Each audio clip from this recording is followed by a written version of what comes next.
va pouvoir débuter la deuxième partie de cette matinée donc, au sein de la table ronde. Donc une table ronde autour des enjeux socio-économiques liés à la mise en place de toutes ces technologies dont on a pu entendre parler ce matin au sein des entreprises, des industries. Donc on l'a bien compris, hein, on est à un tournant dans cette industrie. On est donc quatrième révolution industrielle 4.0, on entend parler de la soutenabilité 5.0 et donc en fait aujourd'hui on a bien compris que cette industrie elle est construite autour de 4 axes majeurs. L'agilité, on l'a vu passer de la production sérielle à une production unitaire, voire prototypage. Une industrie qui est connectée, frugale, qui va prendre en compte l'environnement, et puis une industrie aussi collaborative. On a vu la place de l'homme et de l'humain qui est importante dans cette nouvelle industrie. Et donc, cette industrie du futur, elle fait appel à plusieurs technologies. Je ne reviendrai pas dessus. Ce sont les recherches de Marius Preda, de messieurs Madani et Molinier, Paul-Éric Dossou. Et donc, pour chaque entreprise, il y a une étape qui est importante, c'est de trouver la bonne adéquation entre un besoin qui va être repéré comme prioritaire au sein de l'industrie, de l'entreprise, et une solution industrie du futur. Parce que ce qu'on a vu ce matin, c'est un ensemble de technologies, mais l'industrie du futur, ce sont bien des briques industrie du futur. Et aujourd'hui, l'intérêt pour les entreprises aussi, c'est de trouver, de se dire, mais de quoi j'ai besoin pour gagner en productivité, pour gagner en agilité, pour gagner aussi la confiance de mes collaborateurs au sein de l'industrie.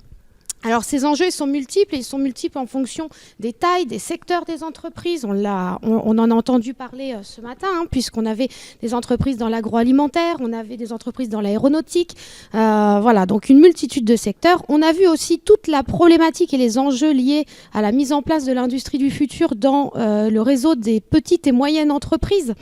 Et donc on va faire le point dans cette table ronde sur tous les enjeux socio-économiques qui sont au cœur de la transformation de ces industries par le biais de nos participants.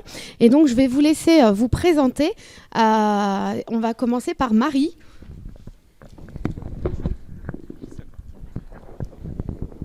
Merci, je m'appelle Marie Carpenter et je suis enseignant-chercheur en stratégie à IMT-BS, qui est l'école de gestion de l'Institut Mines Télécom et qui est située vraiment pas très loin d'ici. Donc, pour ma part, je suis donc François Ségel. J'ai vu un titre qui m'intéresse, qui me parlait tout à l'heure. Je dépends de Safran Université.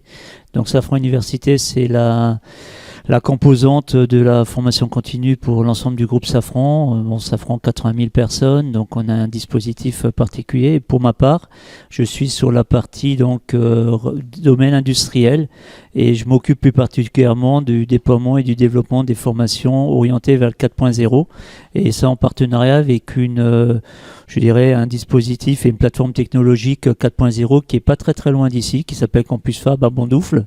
Et c'est dans ce double, donc je viens au nom de Safran, je viens aussi au nom de Campus, vous expliquer un petit peu quelle est l'approche aujourd'hui que Safran a par rapport à ce déploiement du 4.0. Donc, bonjour, je m'appelle Charlie Pécoste, je me suis un peu présenté tout à l'heure. Je suis docteur en ergonomie cognitive.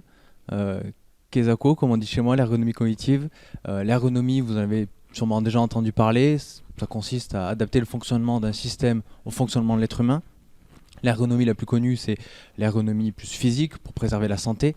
Moi, je suis spécialisé en ergonomie des IHM. Donc, je vais adapter le fonctionnement d'un système au fonctionnement des personnes et aussi au fonctionnement de leur activité de travail. Comment j'allie ça avec l'aspect cognitif, avec la psychologie cognitive? Je vais aller plus loin justement dans la prise en compte du fonctionnement des personnes en prenant en compte leurs besoins cognitifs. Donc je vais aller chercher des modèles en psychologie cognitive pour comprendre comment les personnes traitent l'information. Ça renvoie à beaucoup de choses, hein. Comment on recherche l'information, comment on la hiérarchise, comment on résout des problèmes, comment on apprend aussi. Et donc je vais me servir de ces modèles pour trouver des leviers dans la conception des systèmes voilà, pour pouvoir les adapter au fonctionnement de l'être humain, parce que comme on l'a dit tout à l'heure, l'idée c'est aussi d'adapter le fonctionnement des machines aux personnes, parce que de la même manière qu'on ne peut pas demander à quelqu'un de courir à 70 km/h, on ne peut pas lui demander de faire des choses impossibles, de gérer un nombre incalculable d'informations. Voilà.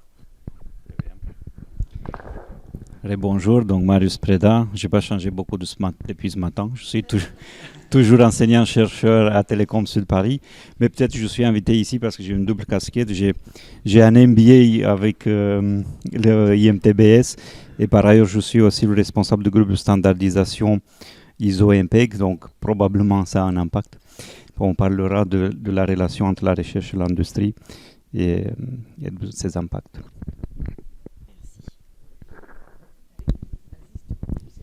Donc, je suis très contente d'être invitée, je suis très contente d'écouter vos présentations.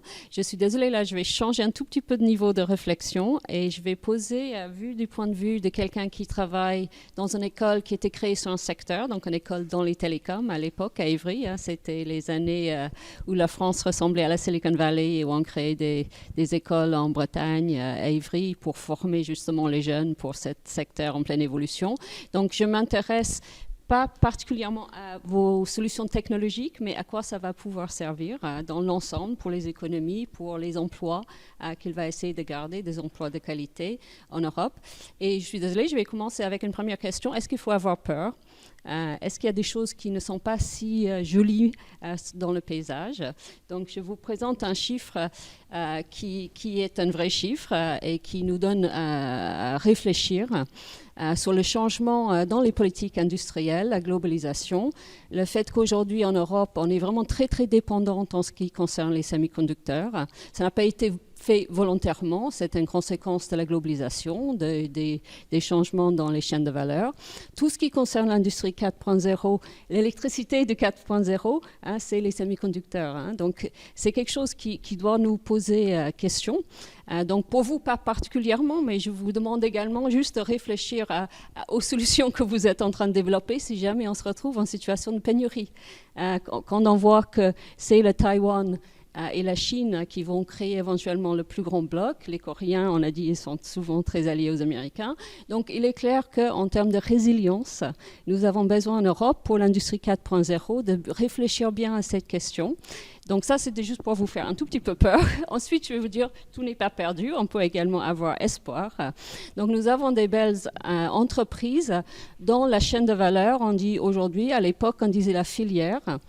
Dans la filière des semi-conducteurs, nous avons par exemple cette entreprise qui est très peu connue du grand public, ASML, mais qui est un bijou européen, qui constitue un monopole. En stratégie, en fait, c'est pas mal d'avoir un monopole dans son segment d'activité. Et nous sommes capables en Europe, du coup, de négocier notre place à l'intérieur de cette industrie. On doit réindustrialiser, ça c'est clair. On doit faire revenir, on ne doit pas être dépendant. Il faut cette souveraineté numérique dont on parle de plus en plus. Donc, je vous invite aussi dans vos projets, au niveau du lobbying, au niveau territorial, de réfléchir à cette question parce qu'elle est redevenue sur la place publique, et la politique industrielle et la question de souveraineté digitale, les Chips Act et compagnie, on ne peut pas s'en passer aujourd'hui. Et pour terminer, je vais aller encore plus loin dans l'histoire que Marius.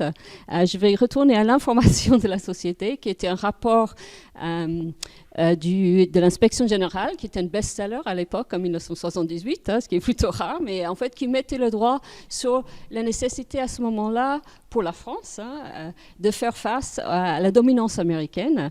On voit que les choses n'ont pas changé tant que ça, mais on a mis clairement en avant, à cette époque, le savoir finirait par se modeler, comme il a toujours fait, sur des stocks d'informations.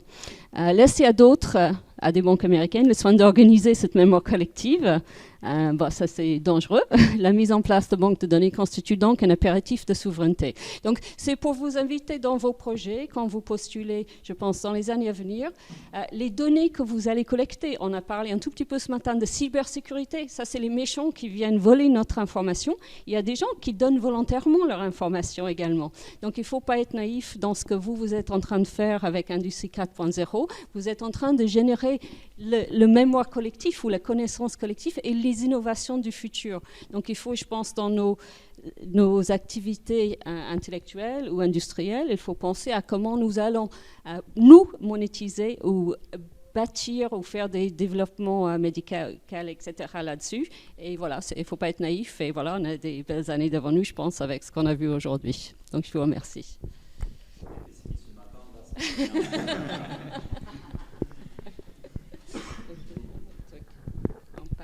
Si je puis me permettre, du coup, on parle de souveraineté, le fait que l'industrie doit revenir chez nous, on doit gagner en productivité. Et donc, il nous semblait vraiment, quand on a organisé cette table ronde, important d'avoir la vision aussi industrielle. Et donc, c'est pour cela que François nous a accepté l'invitation, et je le remercie, entre deux formations. Et donc, du coup, pour Safran, eh bien, en fait, quel est l'enjeu économique pour Safran, justement, de rentrer dans cette industrie 4.0, voire même 5.0, puisqu'on y est déjà chez Safran. Ce que je peux dire par rapport à ça, c'est qu'aujourd'hui, chez nous, c'est essentiel. Hein. J'ai entendu parler tout à l'heure de traçabilité dans une thèse. Hein. On est en plein là-dedans. Hein. Nous, de l'aéronautique, cette notion est essentielle. Aujourd'hui, on sait très bien que si on se... surtout après le phénomène du Covid en 2020, Safran essaie au maximum de se désengager de nos fournisseurs, je dirais asiatiques, hein, faut pas se leurrer. On est en train un petit peu de se retirer par rapport à ce bassin-là et à cette plaque-là. Aujourd'hui, on est en train de... on a différentes notions. On a une notion où on réinternalise de la production au niveau, je dirais, territorial. Hein. Je peux vous dire que récemment, il y a des équipements qui sont revenus de Shanghai vers Corbeil. Hein. Donc c'est pour vous dire qu'on est en train de réinternaliser de la production. On s'aperçoit que pour nous, c'est essentiel. Alors justement, comment on passe par ce phénomène-là ? Aujourd'hui, je ne vous cache pas qu'on a eu pas mal de départs volontaires ou moins volontaires dans notre entreprise. Bon, je donne des chiffres. Hein. Avant Covid, on était à 110 000. On est descendu à 75 000. Et on est remonté, là maintenant on est à 80 000. Et on a un plan de recrutement de 10 000 personnes encore dans les prochaines années. Donc on est dans ce que nous on appelle le deuxième ramp-up, parce qu'on a quand même on était au creux de la vague, et là on est en train de remonter à des vitesses grand V, et justement je me suis permis de ramener cette aube. Je suis désolé, c'est un peu du technique, mais il faut savoir que c'est cette aube qui équipe les générations des moteurs LEAP que vous connaissez peut-être, hein, qui équipe les A320 Neo. Alors le renommé le Boeing 737 MAX, hein, c'est que des moteurs comme ça qui équipent ce genre de choses. Et par rapport à ça, on est vraiment dans une rupture, quelque part dans une rupture industrielle et technologique. On a une technologie qui date du 19e siècle. Aujourd'hui, on produit une aube au 21e siècle. Et si on n'avait pas été en capacité d'améliorer je dirais quelque part la productivité pour créer une aube comme ça, eh ben on l'aurait jamais mise au point. Et c'est tout l'enjeu aujourd'hui de Safran, c'est de dire comment je passe. J'ai entendu plein de petites briques technologiques. Alors nous on appelle ça des leviers, on appelle ça des fondamentaux. Et on a mis en place une structuration de cette logique usine 4.0. Alors on était entre 2012, hein, où la notion de 4.0 est apparue, et je vais dire 2019, on a fait des petites expérimentations, mais on est une société, Safran, avec 13 sociétés indépendantes quasiment en dessous. Donc chacun allait un petit peu de son expérience, et on s'est aperçu que maintenant il fallait coordonner tout ça. Et du coup, on est vraiment parti sur la mise en place d'une... Alors on appelle ça, c'est peut-être pas très heureux, mais une direction du digital qui est rattachée à notre PDG, à Olivier Andriès, où on est vraiment, c'est comme quelque chose d'identifié comme essentiel chez nous. Alors je ne vous parle pas aujourd'hui de la décarbonation, parce que c'est aussi à cet endroit-là que l'on travaille ce genre de choses. Mais l'idée, c'était comment on met en place vraiment une structuration d'une direction par rapport à ça. Donc ça veut dire que dans cette direction, il y a plusieurs éléments. Je reviens à ce que vous disiez tout à l'heure, il y a la data 4.0, toute la partie données, bien sûr, qui est traitée, et là pour l'ensemble des sociétés. Il y a toute une partie sur la conception, on appelle ça l'engineering 4.0, donc on est vraiment sur la notion aujourd'hui, alors on n'est pas dans la recherche expérimentale, parce que ça c'est plutôt au niveau, c'est un petit peu à part, mais on est quand même comment aujourd'hui j'industrialise un produit. Le deuxième axe de travail, c'est toute la partie manufacturing 4.0.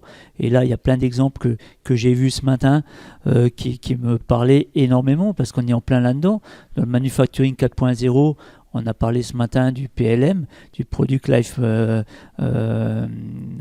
Manufacturing, la partie MES, Manufacturing Execution System, tous ces éléments. Et là, je reviens sur la traçabilité que j'ai entendu parler ce matin par rapport à la RA, réalité augmentée qu'on utilise par rapport à la maintenance. Donc ça, c'est vraiment les éléments qu'on...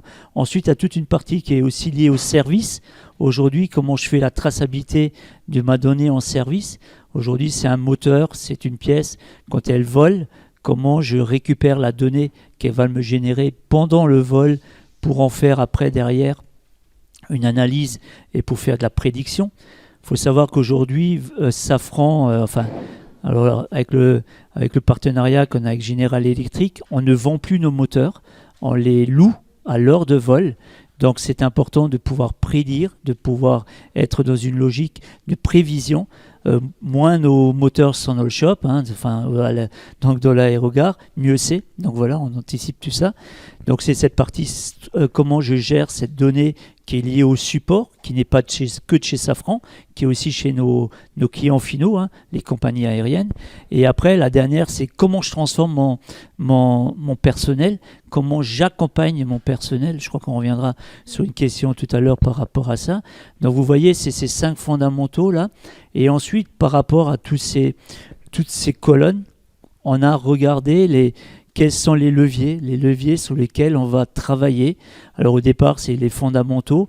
J'ai entendu parler du Lean, on a aussi le Lean 4.0, on a pas mal de choses autour de ça. Et après, on a les leviers. Et dans ces leviers, on a la réalité augmentée. J'ai aussi entendu parler de l'inspection automatique. Toutes ces notions-là, aujourd'hui, vers où on va. Alors nous, on n'est pas dans de la grande série, on n'est pas dans l'automobile par rapport à la robotique. La robotique, je vais dire, on est très en retard, mais je pense qu'on aura du mal à aller vers ces éléments-là. Du coup, on est obligé d'être très très agile. Et la politique aujourd'hui de Safran, c'est d'aller regarder. On est en train d'auditer une centaine de lignes dans toutes nos sociétés, que ce soit chez les moteurs, pour les moteurs, que ce soit pour la partie frein, on est sur beaucoup de technologies. On est en train d'analyser ces lignes pour donner quels sont les leviers qu'on va utiliser pour gagner en productivité. Qu'est-ce qu'on va essayer de mettre en avant comme solution pour avoir un retour sur investissement, un ROI le plus rapide possible et qu'on puisse maintenir finalement cette production en France. Voilà, on en est là-dedans. Merci François. Je pense qu'entre l'intervention de Marie et l'intervention de François, on voit l'impact et l'enjeu économique au sein de nos industries aujourd'hui. Marius, ça vous rassure un peu moins pessimiste du coup peut-être? Le gap est peut-être un peu moins important. Oui, sauf que c'est Safran. C'est ça veut dire que c'est... Bon, je ne connais pas les chiffres de Safran, mais si ça aurait été le cas pour les PME, on aurait applaudi. Le problème, c'est qu'il y a un gap, exactement, et que ce n'est pas le cas. Et d'ailleurs, je pense que la Commission a inventé la révolution 5.0 parce qu'elle sait très bien qu'on a raté la 4.0. Et allez, on passe à quelque chose de nouveau.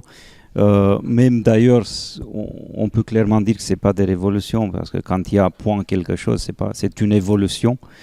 Et c'est aussi bizarre le fait qu'on ne la lie pas à la matière parce que la première révolution, c'était le charbon. Après, on a eu le gaz, le pétrole.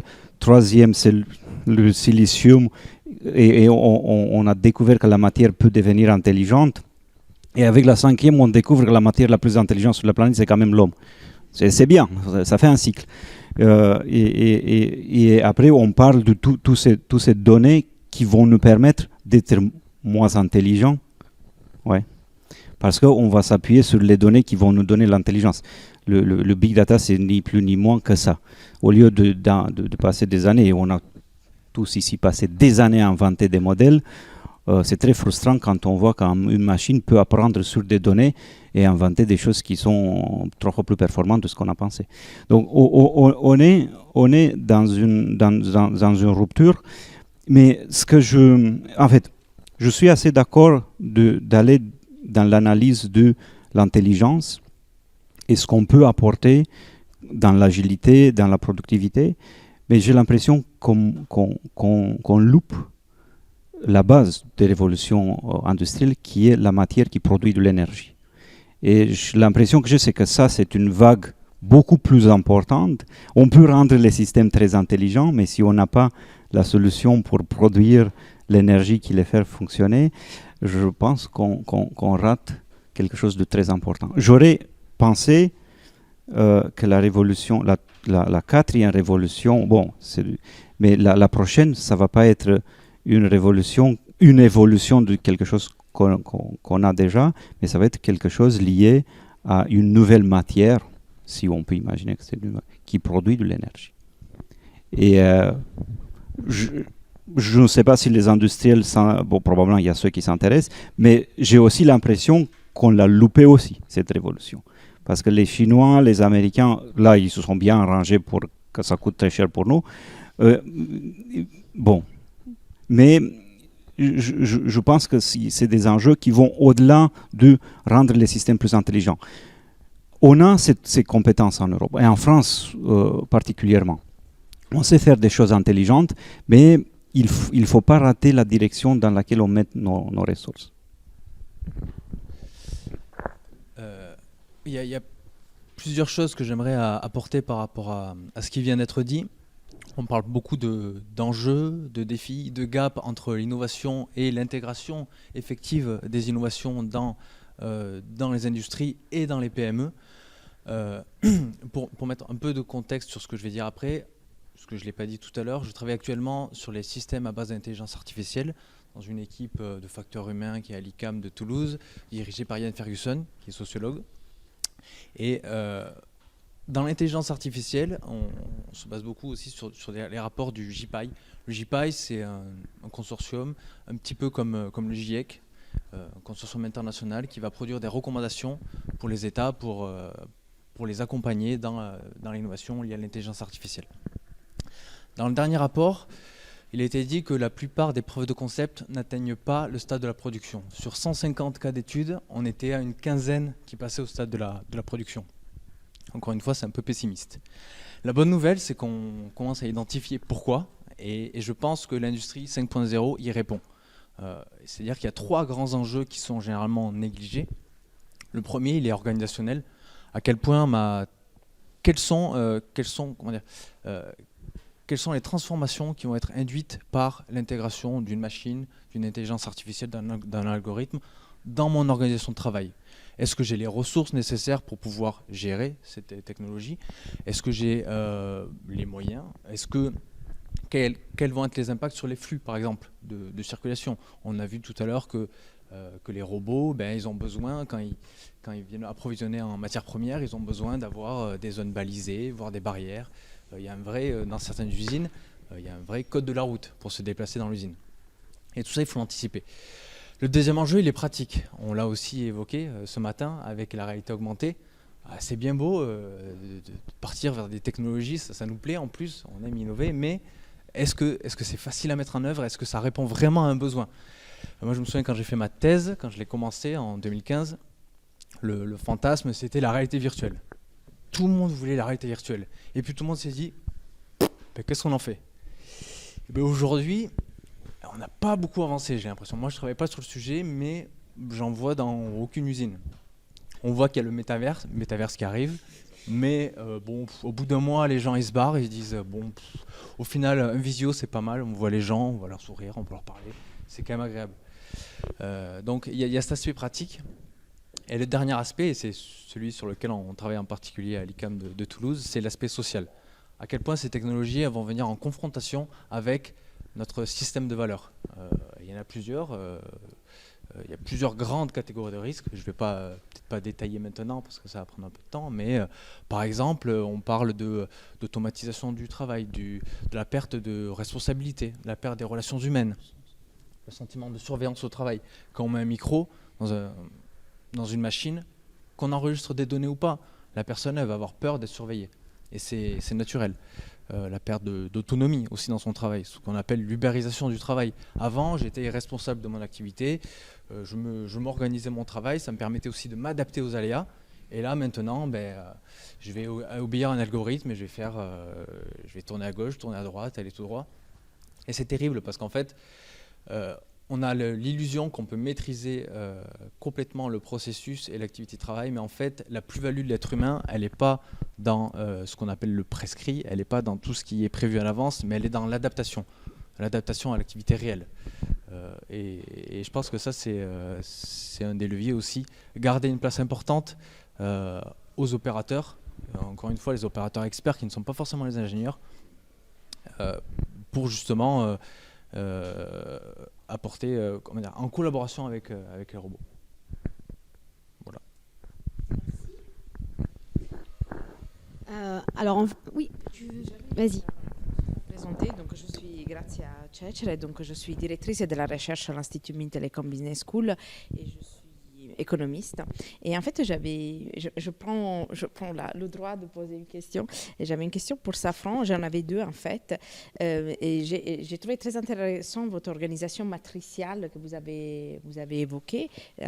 Et donc, vous avez un peu évoqué l'importance de la data dans cette organisation matriciale. Et donc, je me suis dit, souvent, la limite de l'utilisation de la data, notamment, je pense à l'utilisation, le business model qui est basé sur l'utilisation vous gagnez plus d'argent si le moteur est plus utilisé, donc c'est là vous pouvez faire des prédictions là-dessus, mais le problème c'est aussi l'instabilité, donc la projection du futur. Est-ce que ça c'est la limite de la data on fait des modèles qui se basent sur ce qui s'est passé, mais on ne sait pas vraiment qu'est-ce qui va se passer dans le futur. Bon, là, l'exemple du Covid, c'est un très bon exemple, mais on pourrait avoir d'autres exemples. Est-ce que vous avez aussi un groupe de travail qui essaie aussi d'imaginer des scénarios différents parce que les business models, ce type de business model, effectivement, aujourd'hui, semble être très rentable, mais il peut y avoir aussi des questions. Bon, des questions un peu... Il peut avoir ses limites dans un environnement qui est très instable. Et donc, je me demandais est-ce que vous y réfléchissez? Et après, une question qui est peut-être pas liée à la première, c'est j'ai trouvé fascinant le fait qu'effectivement, nous apprenons à nos étudiants l'importance des vieilles technologies, comme elles peuvent être répliquées, donc le fait que vous avez utilisé cette vieille technologie du 19e siècle. Et donc, je me demande... Est-ce que vous avez aussi à l'intérieur de Safran un groupe de travail qui essaie de comprendre, est-ce qu'il y a d'autres vieilles choses qu'on pourrait recycler dans la production de l'énergie par exemple, ou d'un vieux savoir qui aujourd'hui aussi n'est même plus protégé. Donc comment vous organisez pour le futur? Est-ce que vous avez une espèce de groupe aussi de recherche, de personnes qui travaillent sur ces sujets-là? Je dirais que je ne vais pas répondre au nom du PDG de chez Safran, mais oui, alors pour répondre à la première question, aujourd'hui on sait qu'on a quand même 13 sociétés au sein de Safran, donc vous imaginez bien qu'aujourd'hui on a deux grosses sociétés qui ont pignon sur rue et puis qui rapportent énormément de chiffres d'affaires, c'est ce qu'on appelle les motoristes. Hein. C'est aussi bien SAE pour la partie moteur civil et puis militaire. Il faut quand même savoir qu'on équipe, c'est nous qui fabriquons les moteurs M88 pour les Rafales et puis je ne parle pas des autres. Et après pour les moteurs aussi hélicoptères. Donc c'est sûr qu'aujourd'hui on est dans des réflexions, on est dans des logiques. Alors là, c'est vraiment la partie R&D, hein, et puis c'est notre centre de recherche et développement à Saclay qui travaille beaucoup là-dessus. C'est sur quelle rupture on risque d'avoir. Alors bien sûr, on est sur les ruptures énergétiques. Hein. Je lisais encore un article dans l'usine nouvelle la semaine dernière où Airbus réfléchit à l'avion à propulsion hydrogène, mais Safran va pas forcément dans ce sens-là. Nous, on est sur d'autres alternatives. Oui, on est vraiment dans cette logique de rupture. On est sur la version, là je vous parle du moteur LEAP. Le moteur LEAP, cette aube, elle a été conçue, elle a été réfléchie en 1995. 1995, on est en 2021, donc vous imaginez bien qu'on est déjà en train de réfléchir. Alors ça s'appelle le moteur RISE, R-I-S-E, qu'on est en train de développer avec GE, qui est la prochaine révolution. Et c'est une vraie révolution parce que technologique, parce qu'on est un moteur sans carénage, enfin il y a pas mal de choses autour de tout ça.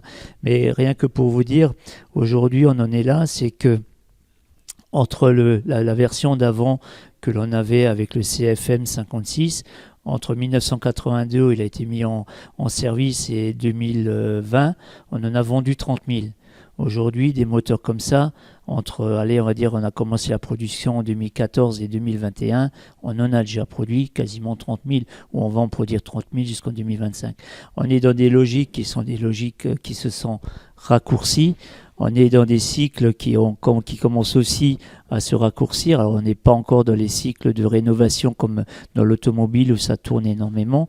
Mais oui, c'est pour ça que Safran on investit énormément au niveau de la partie R&D. Donc voilà. Donc ça c'était la première réponse, oui. Alors après on a quand même une problématique qui n'est pas négligeable chez nous. Et puis on s'en est aperçu, c'est l'approvisionnement en matière. Aujourd'hui, on utilise le titane. Je pense que dans cette salle, beaucoup de gens savent que le titane arrive d'un pays qui est l'URSS. Donc, pas l'URSS. On est en 92, voilà. Donc, excusez-moi, mais je suis parti. Et forcément, on a aussi ces logiques-là, c'est dire comment on va remplacer les matériaux, quoi. Voilà. Donc, et après, pour la dernière question, c'était sur les anciennes technologies qu'on pourrait utiliser. Peut-être. Je pourrais pas vous répondre, et puis même si je le savais, je pourrais pas vous répondre. Voilà, donc voilà.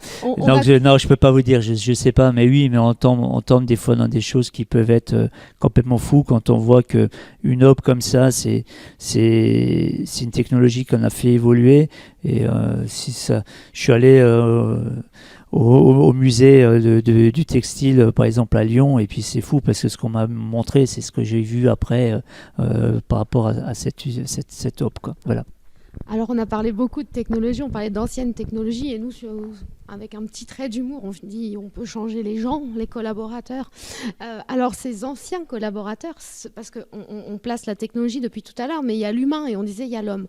Et du coup, voilà, ces hommes, ces anciens collaborateurs qui arrivent avec leurs compétences, qu'est-ce qu'on en fait, comment on peut les former, comment on peut les acculturer.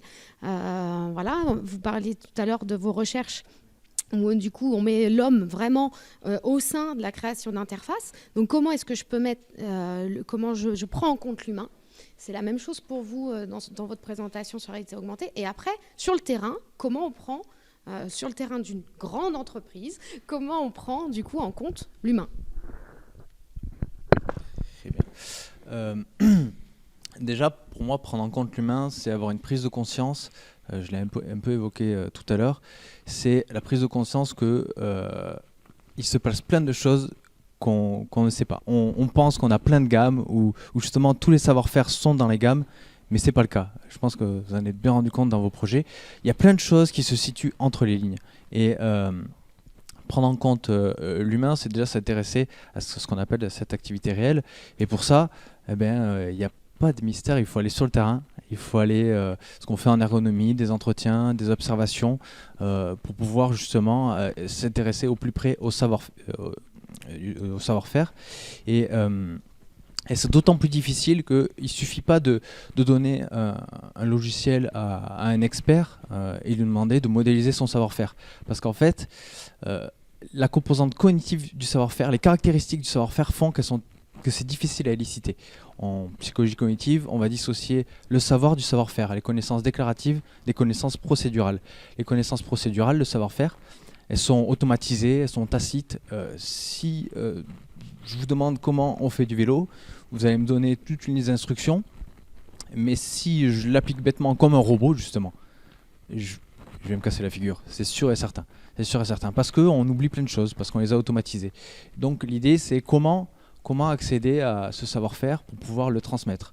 Le moyen le plus efficace qu'on a trouvé, une vieille technologie, c'est la formation. La formation en binôme, on en parle, c'est ce qui est utilisé dans dans beaucoup d'usines. Là où je faisais ma thèse, chez Continental, pendant 2 semaines, on mettait un expert avec un novice et pendant 15 jours, ils étaient ensemble. L'être humain, il n'est pas parfait, mais il est quand même bien plus intelligent qu'une machine, quand même globalement. Et même s'il n'est pas bon pédagogue, il va pouvoir s'adapter et identifier les erreurs chez le novice. Là où globalement, la machine, pour l'instant, elle a du mal à avoir cette finesse-là. Malgré tout, ça reste intéressant parce qu'il y a une autre caractéristique des connaissances procédurales, c'est qu'elles mettent beaucoup de temps à être acquises. Le bon parallèle, c'est le sport. Si moi j'aime le basket, si je veux apprendre à shooter, il faut que je shoote 200 fois pour améliorer un tout petit peu mon shooter. Je dis 200 fois, je suis gentil, quoi. Voilà, exactement. Et il y a une autre problématique dans l'industrie, c'est qu'il y a des tâches de maintenance qu'on fait une fois tous les 6 mois. Et puis, si dans 6 mois, comme par hasard, c'est pas moi, parce que ce jour-là, c'est pas moi qui suis en service, eh bien, je vais peut-être pas la faire pendant 1 an ou 2 ans. Donc, comment justement mettre à jour ces connaissances et comment les garder en mémoire? Une des solutions, c'est de créer des bases de données, des savoir-faire, du coup, pour pouvoir justement accéder à des sortes de tutoriels. Après, comment on les matérialise, de la réalité augmentée, assistants vocaux, écran, voilà, il y a plein de façons différentes. On a vraiment la complémentarité. Je vais essayer avec une réponse. Allez. Oui. Je pense que d'abord, il y a les aspects un peu idéologiques de la chose. Si on veut être efficace, on peut forcer les gens. Il y a plus de la moitié de l'humanité qui suit ça. On force les gens, ils font ce que l'instructeur dit, le professeur, le machin, l'autorité dit, et ils y vont. Et ils fabriquent, hein, parce que c'est pas pour rien que c'était Taïwan et Chine. Ça veut dire que c'est accepté par la société, c'est pas accepté par notre société. Et donc on a pris le pari de dire, si on va médier cette formation par des systèmes, on va créer des systèmes qui vont être suffisamment adaptables à des différences humaines qu'on peut rencontrer. C'est pas facile. C'est pas du tout facile. Toutefois, il y a une solution. Il y a les cookies des navigateurs. Oui, on n'est pas dans l'industrie. Mais on sent l'adaptation. On a commencé par le plus simple. On met des cookies et comme ça, ma page web n'est pas la même que la sienne parce que je n'ai pas visité les mêmes sites. Mais il y a l'adaptation de l'expérience. Donc techniquement, il y a des moyens à le faire. Après, les cookies, ça marche parce que ça marche pas. Mais on va dire que ça marche parce que ça va analyser un comportement et ça va prendre une décision parce qu'un algorithme existe quelque part qui dit s'il y a cette navigation, il y a ce contenu qu'il faut afficher. Donc, je veux dire, conceptuellement, c'est possible. On est loin. Dans l'industrie aujourd'hui, on est loin. Parce que, comme ça a été dit, il y a des choses qu'on peut enregistrer sur ce que quelqu'un connaît, parce qu'on a suivi, et s'il se répète dans les erreurs au même endroit, c'est simple, ça veut dire qu'il y a l'impro. Mais ce n'est pas aussi simple. Les erreurs ne sont pas à cause d'un seul facteur. Mais on peut imaginer un système qui va enregistrer et qui va pouvoir personnaliser l'expérience. Nous, parce qu'on n'est pas encore là, on a pris un autre choix. Et on s'est dit, dans ce que j'ai présenté ce matin, on va simplifier l'entraînement. Tellement simple qu'on a réduit l'entraînement de n'importe, ça peut être un avion, peu importe ce que c'est, dans l'étape d'assemblage, ça revient à 3 choses. C'est quoi, où et comment. Toute opération industrielle, aussi complexe que ça soit-elle, peut être traduite par ces 3 facteurs. Il y a un enchaînement plus ou moins long, mais c'est quelque chose que tout le monde peut facilement comprendre. La seule problématique qu'on a rencontrée, c'est qu'il peut y avoir des cas où, comme je connais déjà, je ne veux plus passer de temps sur ces aspects-là. Et là, on balaye simplement et on n'a pas besoin de cet entraînement. Mais forcer les gens à faire d'une manière, parce que c'est le parti qui a dit, et rendre adaptable, je pense qu'il y a beaucoup d'avantages dans rendre adaptable, parce que ça nous permet d'être, ce qu'on avait dit au début, adaptable par rapport à la demande, aussi simple que ça, et aussi laisser les gens être créatifs. Si on va rester seulement sur copier comme une photocopieuse, bien sûr, on va copier plus rapidement, mais on va faire que ça. Êtes-vous adaptable alors chez Safran ? Alors, je peux répondre un peu par rapport à ça, parce qu'en réalité, alors nous, on a... faut savoir que autant dans beaucoup d'industries, c'est pas l'humain qu'on va tracer, c'est l'équipement, c'est la productivité, c'est le process. Il faut savoir que dans l'aéronautique, on a toujours encore, et je sais pas, je crois que quelqu'un l'a dit dans une des thèses, c'est l'opérateur qu'on trace, c'est le compagnon. Et d'ailleurs, il y a toute cette notation facteur humain qui est très importante chez nous.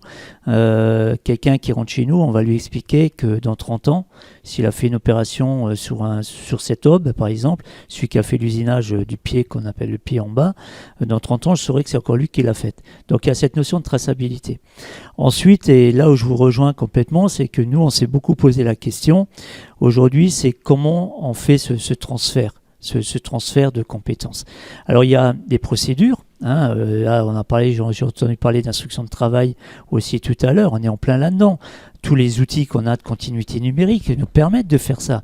Tous les jours, j'explique que je conçois ma pièce, j'ai mon modèle numérique, je le rentre, je fais une gamme, cette gamme est faite automatiquement, je fais une instruction de travail, elle est faite automatiquement et j'arrive au poste de travail. Alors j'entends aussi la notion de dire, alors nous on appelle ça chez nous dans les usines, c'est le ficage. D'accord. Il se trouve que en 2014 dans cette usine-là on était zéro papier, donc les gens ils savaient déjà ce que c'était que alors nous on appelait ça s'identifier avec notre numéro de matricule qui est unique. Derrière j'ouvre mon opération sur laquelle je suis habilité, parce que si je suis pas habilité je n'ai pas le droit de faire l'opération, et ensuite je passe dans la phase où je valide à chaque étape la réalisation de mon opération. Mais vous imaginez bien que mon opération des fois elle peut faire j'en sais rien moi, elle peut faire 2 heures. Ok, je vous parle pas des opérations à Corbeil qui font 50 heures. Donc, et du coup, l'idée, c'était de se dire, comment je forme sur ces 2 heures. Et c'est compliqué, donc on a pris les moustachus, les gars des moustachus ou le sachant, on va dire comme ça, parce que c'est des produits qu'on connaissait pas, donc au moins celui qui savait un tout petit peu, il formait le gazier, l'autre. Et du coup, on était en déclinaison vraiment de logique emploi, compétences, même tâche, quoi. Et même en faisant ça, on s'aperçoit que finalement, et là je suis complètement d'accord avec vous, comment je laisse, malgré tous ces éléments de traçabilité, de traquage et tout ça, comment je laisse la créativité aux personnes. Et là, actuellement, on utilise beaucoup ce qu'on appelle l'AFES, l'action de formation en situation de travail, ou pour les compagnons, là je suis beaucoup sur les compagnons, c'est de se dire, finalement, et on rejoint certainement une partie de vos travaux, je suis désolé, j'étais pas là ce matin, mais je pense que ça rejoint ça. Alors on utilise la méthode de dire, on va chercher la compétence critique. C'est-à-dire qu'on va laisser la compétence où vraiment on sait que c'est là-dessus qu'il faut que je forme la personne. Sur une méthode qui a été utilisée chez Toyota, qui a été utilisée chez les Américains pendant la Seconde Guerre mondiale pour former les femmes à l'usine. Et c'est dire, je prends cette notion-là. Et là, le moustachu, excusez-moi, l'expert, il va, mais il est souvent moustachu. Il va donc déterminer quelles sont les étapes clés qu'il va faire, pas plus que 3 étapes. L'étape d'après, c'est quels sont les points clés. Et après, on va donner du sens à notre compagnon. On va lui dire, mais pourquoi tu fais ça? Et c'est que comme ça qu'on aura l'ancrage mémoriel. Et par contre, autour, tout le reste, tout ce qui n'est pas de l'ordre de l'essentiel, du critique, je vais lui laisser quand même quelque part un petit peu le choix de faire. Et j'entendais parler tout à l'heure de l'inspection et de la sanction automatique. Nous, on utilise la réalité augmentée pour faire de l'inspection automatique. On utilise les AI, on a plein de choses autour de ça. Et on se dit finalement, voilà, c'est comme ça qu'on le fait, mais on redonne du sens au gars, parce qu'à un moment donné, on va lui apporter autre chose. C'est là les formations qu'on fait. Aujourd'hui, un ancien usineur qui avait le sens à la pièce, le sens à son équipement, aujourd'hui, on veut le faire passer sur un technicien de cellule autonome. Ça ne se fait pas tout seul. Tu changes de paradigme. Tu n'as plus cette relation à la pièce. Moi, je suis super fier. Vous avez vu comme je suis fier de cette pièce? Je vous l'ai même ramenée aujourd'hui. Donc, je suis fier de ça. Et je me dis finalement, comment je sors de ma fierté là par rapport au sens que je peux donner à mon activité. Et c'est là où on est en plein là-dessus. Donc on va se limiter à dire, on forme le gars sur les points clés, sur les opérations clés, et par contre on sait qu'à un moment donné, la personne sera habilitée sur tout le reste. Et quand on viendra l'observer, quand on viendra le qualifier Parce que vous savez, quand on fait un audit EN 9100 et que c'est l'auditeur qui vient, la première chose qu'il regarde, c'est est-ce que l'opérateur validé, comment il a été formé, comment est-ce que sur ça c'est que des procédés spéciaux quasiment, est-ce qu'il a fait les 10 pièces série et tout ça. La méthode, il s'en fout. Le tout, c'est qu'est-ce qu'il a fait. Et on est là-dedans. Et comment je donne du sens au gars. Voilà. Excusez-moi par rapport à ça, j'étais peut-être un peu long. Très rapidement, je trouve très intéressant parce que justement dans le cadre de ma thèse, on avait développé des outils pour modéliser le savoir-faire. Il y avait c'est un outil multimodal, la personne se filmait à la première personne, elle rentrait sa vidéo dans un logiciel, il y avait un agent virtuel qui lui posait des questions, elle expliquait un petit peu sa tâche à réaliser étape par étape. Mais il y avait un point intéressant, on a identifié le même, c'est les moments critiques. Et ce qu'on avait utilisé pour ça, c'était un oculomètre qui filme donc à la première personne, qui enregistre la position du regard et qui va faire un ensemble de mesures, la dilatation de la pupille, les saccades notamment, et on peut évaluer la charge cognitive. Et on se servait de ça pour identifier les points critiques dans la réalisation des tâches et pour pousser la personne à se questionner sur justement sur ces moments qui sont critiques, parce que la personne parfois elle n'en avait même pas conscience de ces étapes qui étaient critiques. Donc voilà, c'était pour corroborer un petit peu ce que vous venez de dire, parce que je trouvais ça intéressant.